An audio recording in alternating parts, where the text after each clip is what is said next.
My brother stalked and assaulted my girlfriend. At a wedding, my parents defended him. Now he's in prison for domestic violence. The second Victoria, 25F, my girlfriend walked in. Samuel instantly started behaving inappropriately, making her deeply uncomfortable with his totally inappropriate actions. He practically pushed our mom out of the way to be the first to hug Victoria, holding on way too long until she had to physically step back. Throughout dinner, he kept finding excuses to touch her arm or shoulder, telling these fake inside jokes that made no sense since they'd just met, and literally shoving past me multiple times to sit next to her until he completely crossed the line by trying to feed her from his own fork while making intense eye contact. Victoria was obviously uncomfortable but kept being polite since it was our first family gathering, and she wanted to make a good impression. The whole evening, Samuel kept bringing up embarrassing stories about me from childhood, twisting them to make me look like a pathetic fool. He told this completely fabricated story about how he had to save my high school girlfriend from my alleged emotional abuse, which never happened. Victoria knew these stories weren't true because I'd already told her about my teenage years, but my parents just sat there nodding along like Samuel was telling gospel truth. After dinner, things got even worse. Victoria offered to help clean up, trying to be helpful. I was helping my dad move some boxes in the garage when I realized I hadn't seen Victoria for a while. I found her in the kitchen with Samuel literally blocking her path to the door. He had her cornered by the sink and was telling her how she deserved someone more exciting than his boring, unstable older brother. He was standing way too close and had his hand on the counter next to her hip. Victoria had already told him to back off twice by the time I walked in. When she saw me, she looked relieved and immediately came to stand by me. Samuel just laughed it off like it was all some big joke, but I could feel Victoria trembling. My girlfriend Victoria and I have been together for 8 months, and everything was absolutely perfect, until Samuel decided to completely wreck our lives with his obsessive behavior. I guess I need to provide some background about our family dynamic for this to make sense. Samuel and I grew up in an upper-middle-class family in a small town in Minnesota. Our parents both work in real estate and make good money, but they've always been more focused on maintaining appearances than actual family relationships. Samuel was born when I was 3, and from the moment he arrived, he became the center of our parents' universe. Nothing he did was ever wrong, and somehow everything was always my fault. Growing up, Samuel showed some really concerning behavior that my parents completely ignored. When he was 6, he deliberately broke my gaming console because I wouldn't let him play when he wanted to. Instead of punishing him, my parents bought him his own and told me I should have shared better. When he was 12, he killed my pet hamster by feeding it chocolate, knowing it was toxic. But my parents said it was an accident and that I shouldn't have kept pets if I wasn't going to watch them properly. In high school, he spread rumors about me cheating on my girlfriend at the time, which caused us to break up. My parents said he was just being protective of her. This pattern has continued into our adult years. Samuel still lives at home with our parents, working at my dad's real estate office and basically doing whatever he wants. He's sabotaged every relationship I've tried to have. With my last girlfriend before Victoria, he convinced her family that I had a gambling addiction. Completely false. Before that, he told another girlfriend that I had cheated on all my previous girlfriends. Also false. Each time, my parents either defended his actions or accused me of exaggerating. When I met Victoria, I decided to do things differently. I kept our relationship completely secret from my family for the first 3 months because I wanted to protect her from Samuel's usual tactics. Victoria is honestly the best thing that's ever happened to me. She's brilliant, compassionate, and works as a pediatric nurse at our local hospital. We met in the hospital cafe where I was getting coffee while visiting a coworker who had surgery. She was on her lunch break, and we started talking about the horrible hospital coffee. After a few more coffee chats, we started dating, and everything just felt right. Victoria knows all about my family history because I wanted her to be prepared. She was actually the one who encouraged me to try introducing her to them, saying that maybe things would be different now that we're all adults. She's always trying to see the best in people, which is one of the things I love about her. I finally agreed to introduce Victoria to my family at a dinner party last month,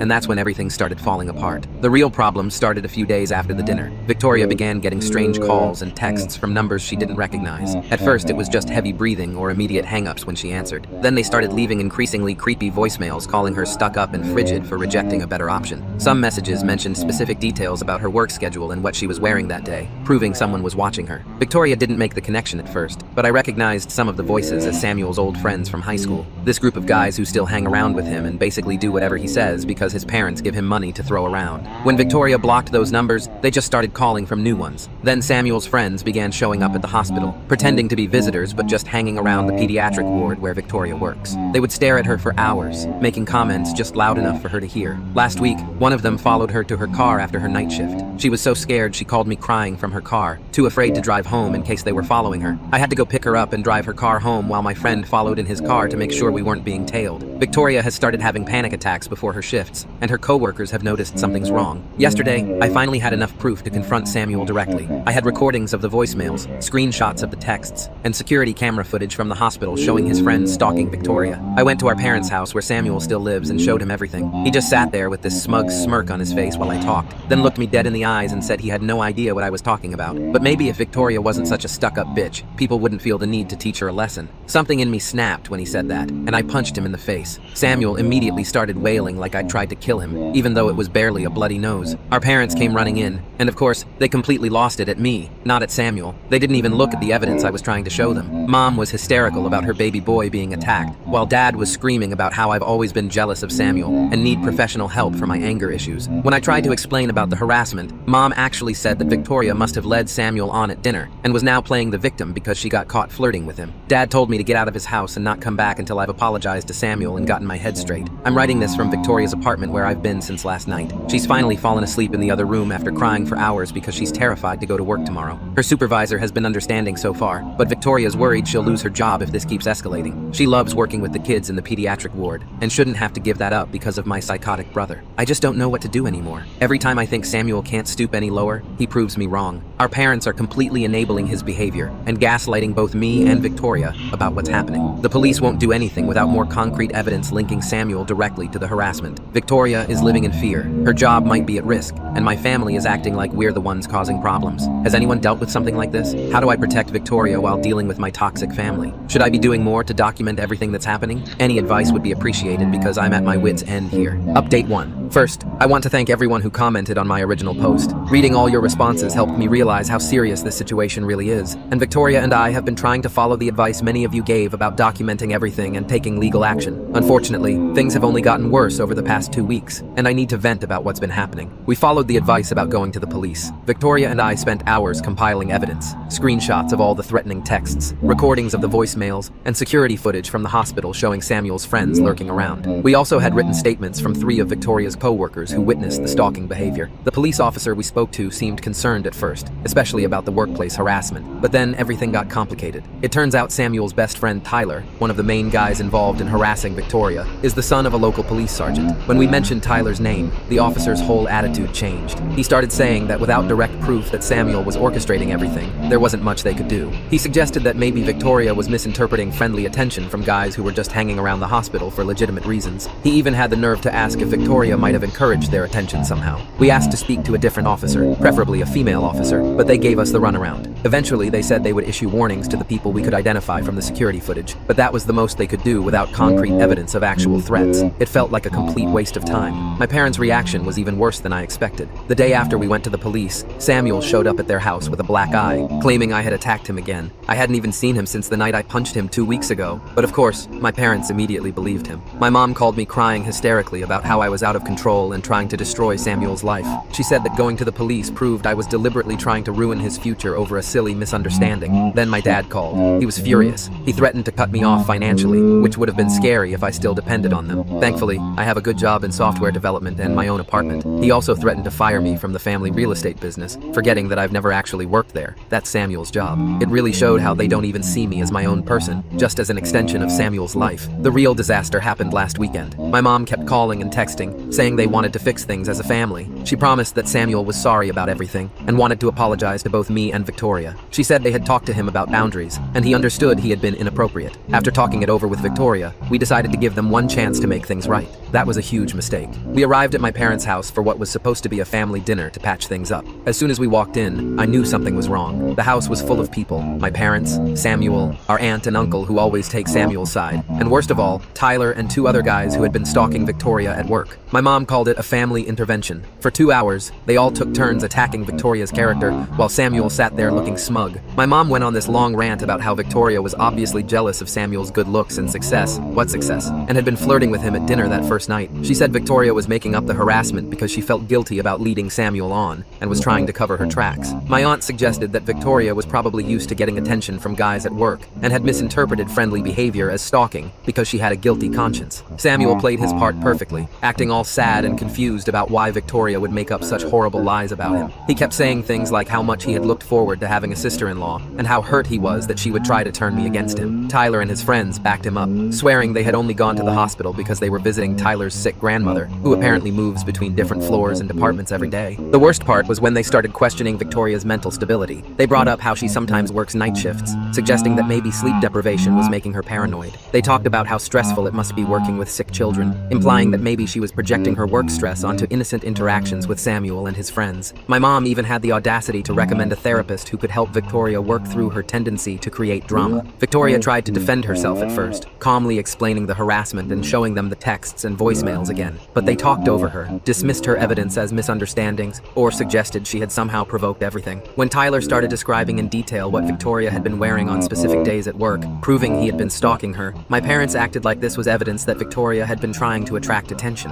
It all became too much when they invited Tyler and his friends to join us for dessert, saying they wanted to show us what nice young men they really were. Victoria started having trouble breathing and had to leave the room. When I tried to go after her, my mom grabbed my arm and said it was time for me to choose between my real family and a girl who was obviously unstable and trying to cause problems. I chose Victoria. We left immediately, and I haven't spoken to my family since that night. Samuel's friends have gotten bolder with their harassment, now spreading rumors at Victoria's workplace about her being mentally unstable and having a history of making false accusations. Her supervisor called her in for a meeting yesterday to discuss concerns about workplace drama. Even though he seemed sympathetic, he warned her that all the disruption was starting to affect her job performance and suggested she might want to consider transferring to a different department or hospital. We've hired a lawyer who is helping us pursue restraining orders, but it's a slow process. Victoria has been looking into positions at other hospitals, and one of her former colleagues has offered to help her get a job at a hospital in a city about 300 miles away. I hate that we're being forced to consider such drastic measures, but I can't stand seeing Victoria so scared and stressed all the time. She cries before every shift now, and she's lost weight because she's too anxious to eat properly. I just don't know what to do anymore. Every attempt to handle this reasonably has backfired. My family is completely delusional, the police are useless, and it feels like Samuel is winning. How do you fight back when everyone is determined to believe the worst about you and the best about your abuser? Update 2. I wish I was posting with better news, but everything has completely fallen apart after what happened at my cousin Holly's wedding last weekend. I've been trying to process everything for the past few days before writing this update. What was supposed to be a happy family celebration turned into an absolute nightmare that ended with Samuel in handcuffs and our family permanently divided. Some context first. Holly has always been the only family member besides my grandfather who saw through Samuel's act. When we were kids, she caught Samuel torturing her cat and told everyone, but my parents convinced the family that she was lying for attention. She's never forgotten that, and she's been firmly on my side through this whole situation with Victoria. She even wrote a detailed statement for our lawyer about Samuel's history of concerning behavior. When Holly sent us the wedding invitation, Victoria and I were hesitant to attend, but Holly called us personally and promised that she had only invited Samuel because her parents insisted, and that she had hired extra security specifically to watch him. She also seated us at a table with her husband's family, far away from my parents and Samuel. We thought with all the witnesses around and security present, Samuel wouldn't try anything stupid. We were wrong. The ceremony went fine, mainly because Samuel was busy being one of the groomsmen. Holly's husband is our cousin on the other side of the family and didn't know about any of the drama. At the reception, everything seemed okay at first. Samuel was sitting at the family table with our parents, and we were across the room with Holly's in-laws. Victoria was finally starting to relax and enjoy herself for the first time in weeks. Around 9 p.m., Victoria went to use the bathroom. She'd been gone maybe 10 minutes when I noticed Samuel wasn't at his table anymore. Something felt wrong, so I went to check on Victoria. As I was walking toward the bathrooms, I heard Victoria scream. I started running, and that's when Holly's husband Miller and his brother turned the corner ahead of me. They found Samuel pinning Victoria against the wall in the hallway outside the bathrooms, trying to force himself on her while she struggled. He had one hand over her mouth and the other gripping her arm so hard it left bruises. Miller and his brother pulled Samuel off Victoria just as I got there. Victoria was shaking and crying. Her dress was torn at the shoulder, and there were visible bruises forming on her arms. Samuel was obviously drunk, and started yelling about how Victoria had been teasing him all night. She literally hadn't gone near him, and how she had followed him to the hallway. She was there first. Miller's brother, who's a cop in another city, immediately called the local police while Miller helped Victoria to a private room where Holly and her mom were trying to calm her down. Here's where everything got even worse, if that's possible. When the police arrived, my parents tried to stop them from arresting Samuel. My mom was screaming about how it was all a misunderstanding, that Victoria must have led Samuel on, that they shouldn't ruin his life over a little drunken mistake. My dad actually tried to physically prevent the officers from handcuffing Samuel, saying they needed to handle this as a family matter. Samuel switched between crying about how Victoria had seduced him and threatening everyone, saying none of us understood what he was capable of. He looked completely unhinged. When they were finally putting him in the police car, he started shouting that Victoria was a slut who had been asking for it since the first time they met. Several guests recorded the whole meltdown on their phones. The aftermath has been brutal. My parents are on a rampage, calling everyone in the family to spread their version of events. According to them, Victoria lured Samuel to a secluded area, made advances on him, then screamed assault when he rejected her. They're saying she orchestrated the whole thing to get revenge on Samuel for exposing her lies about the harassment. They're even claiming that Miller and his brother roughed Samuel up before the police arrived. They didn't. And that Victoria gave herself the bruises. The one positive development is that Holly's wedding video caught Samuel following Victoria to the bathroom on camera. Between that, the bruises, multiple witnesses, and the videos of Samuel's meltdown during the arrest, our lawyer says we have a solid case. Several relatives who were at the wedding have come forward with statements about Samuel's behavior throughout the night, including him making crude comments about Victoria and following her around the reception. My parents are now threatening to disown me if Victoria doesn't drop the charges. They've been calling and texting non-stop, alternating between guilt trips about destroying the family and threats about ruining my inheritance. They even showed up at my apartment yesterday, causing such a scene that my neighbors called the police. My mom was crying about how I was sending her baby to jail, while my dad threatened to make sure I never work in this state again. Victoria and I have made our decision. She accepted the job offer at the hospital 300 miles away, and I've arranged to work remotely for my company. We're moving at the end of next month. A lot of people might think we're running away, but we just need to get away from all this toxicity and start fresh somewhere else. Holly understands and has promised to keep us updated about any family developments we need to know about. The hardest part in all this is knowing that my family will never admit Samuel needs help. Even after watching him assault someone at a wedding in front of witnesses, they're still defending him and blaming the victim. I've wondered if anything would have been different if someone had stepped in when we were kids, but I guess we'll never know. Right now, I just need to focus on protecting Victoria and building our new life together, far away from Samuel and my parents' enabling behavior. Update 3. I wasn't planning to post another update, but something happened yesterday that I feel like I need to share. After 4 years of blessed silence from my family, I received a hysterical phone call from my mom that honestly left me feeling both vindicated and deeply sad. First, a quick update on where things stand with Victoria and me. We got married 2 years ago in a small ceremony with Holly's family and Victoria's relatives. We bought a house in our new city, and Victoria is now the head pediatric nurse at her hospital. I'm still working remotely for the same company, but got promoted to senior developer last year. We're expecting our first child, a little girl, in 3 months. Life has been peaceful and happy, which makes what I'm about to share even more disturbing. Yesterday afternoon, I was in a meeting when my phone started blowing up with calls from my mom. I usually ignore unknown numbers since my family tends to get new phones to try to contact us, but this time she left a voicemail that sounded really desperate. When I called back, she was crying so hard I could barely understand her. It turns out Samuel got married last year to a woman named Rachel. None of us knew about it because we've had no contact with that side of the family since the wedding incident. Apparently, Samuel met Rachel at church, and their families arranged the marriage pretty quickly. My mom was babbling about how perfect everything was, how Samuel had finally found a good Christian woman who understood him, and how they were all so happy until last week. Last Thursday, Rachel's coworker called the police after Rachel missed 3 days of work. When officers did a welfare check, they found Rachel with severe injuries. She had 2 broken ribs, a fractured wrist, and bruises all over her body. But here's the part that really got me. When the police investigated, they discovered that my dad had been helping Samuel cover up the abuse for months. Rachel finally broke down and told the police everything. Samuel had started hitting her just 2 months into their marriage. Every time she threatened to leave or tell someone, my dad would step in, using his connections in the real estate business to pressure Rachel's family about their mortgage, or threatening to get her fired from her job at one of his friend's companies. He even convinced Rachel's parents that she was mentally unstable and making up stories about Samuel, using the same tactics they used against Victoria. The final incident happened because Rachel got a promotion at work that would have given her financial independence. Samuel completely lost it and beat her so badly she couldn't go to work. When she called my dad for help, he told her to put some ice on it and remember her wedding vows. That's when her coworker got involved and called the police. Both Samuel and my dad were arrested. Samuel for domestic violence, and my dad for witness intimidation and conspiracy. Mom wanted me to come back and help deal with everything. She kept saying that family needs to stick together in times of crisis, that Samuel and Dad needed my support, and that Rachel was obviously exaggerating things just like Victoria had. I lost it. I told her exactly how I felt about her enabling Samuel's behavior for his entire life. I reminded her of what they did to Victoria, how they chose to support Samuel even after watching him assault her at Holly's wedding. I asked her if she ever once considered that if they had gotten Samuel help when he was younger, or held him accountable for his actions, maybe Rachel wouldn't be in the hospital right now. Mom broke down completely, saying she realizes now that they should have done something sooner. She admitted that she and Dad had always known Samuel had problems, but they thought they were protecting him by covering everything up. Too little, too late. I hung up and blocked her new number. Holly called me later to fill in some details she had heard from family. Apparently, Rachel's parents are devastated and feel horrible about not believing her sooner. They're fully supporting her pressing charges against both Samuel and my dad. The police are also investigating other potential victims, as several of Samuel's ex-girlfriends have come forward with similar stories of abuse and stalking. Victoria suggested we reach out to Rachel through Holly to offer support if she needs it, which we probably will. Victoria pointed out that she was lucky to have support when she dealt with Samuel, and Rachel might need someone who understands understands what she's going through. Some people might think I'm being cold toward my parents, but I've learned that enabling toxic behavior only leads to more victims. My family had countless chances to change and chose not to. Now they can deal with the consequences of their choices without my help. My job is to protect my own family now, my wife, our unborn daughter, and the peaceful life we've built far away from their toxicity. Update 4. A lot of people have been messaging me asking for an update about the situation with Samuel, my dad, and Rachel. So here's what's happened in the last 6 months. First, the good news from my side. Victoria and I welcomed our daughter Emma 3 months ago. She's perfectly healthy and absolutely beautiful. Being parents has been amazing, and it's made us even more certain that cutting contact with my toxic family was the right choice. Holly and her husband came to visit last month to meet Emma, and watching them with her just reinforced what real family love looks like. Now for the updates about Samuel and my dad's case. Holly has been keeping us informed since she's still in contact with extended family. Samuel took a plea deal last month. He's getting 8 years in prison for aggravated domestic violence, with the possibility of parole after 5 years. My dad's case is still ongoing, but his lawyers are apparently trying to negotiate a deal too. His real estate license has been suspended pending the investigation, and most of his business partners have cut ties with him. The most surprising development has been my mom. After our last phone call, she finally started therapy, according to Holly. She's moved out of the family home and filed for divorce from my dad. Last week, she sent me a 12-page letter apologizing for everything, enabling Samuel's behavior throughout his life, not protecting me when we were kids, and especially for how they treated Victoria. She acknowledged that she and Dad essentially created the monster Samuel became by never holding him accountable. I haven't responded to the letter yet. Part of me appreciates that she's finally facing reality, but it's too little too late. Where was this insight when Samuel was torturing animals as a kid? Or when he was stalking Victoria? Or when they watched him assault her at Holly's wedding? Victoria and I are discussing whether we might eventually let her have a supervised relationship with Emma, but that's years away if it happens at all. Rachel has been in contact with us through Holly. She's doing better. She's living with her sister in another state and going through intensive therapy. She's filed for divorce and is cooperating fully with the prosecutors. According to Holly, several other women have come forward about Samuel abusing them in the past, including 2 from his church. The police are investigating these cases too. Rachel's parents have been incredibly supportive since the truth came out. They've publicly apologized to her for not believing her sooner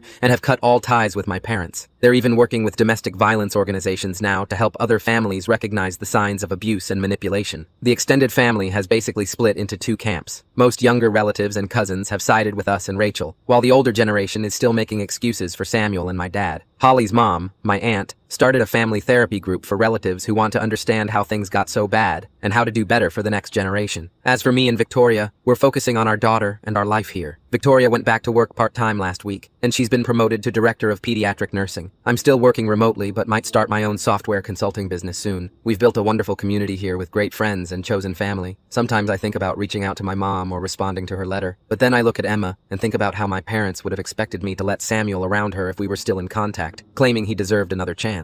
That thought alone confirms we made the right choice in staying away. The cycle of abuse and enabling in my family ends with my generation. Emma will grow up surrounded by healthy relationships and people who respect boundaries. Sometimes cutting off toxic family is the best thing you can do for your kids, even if it hurts.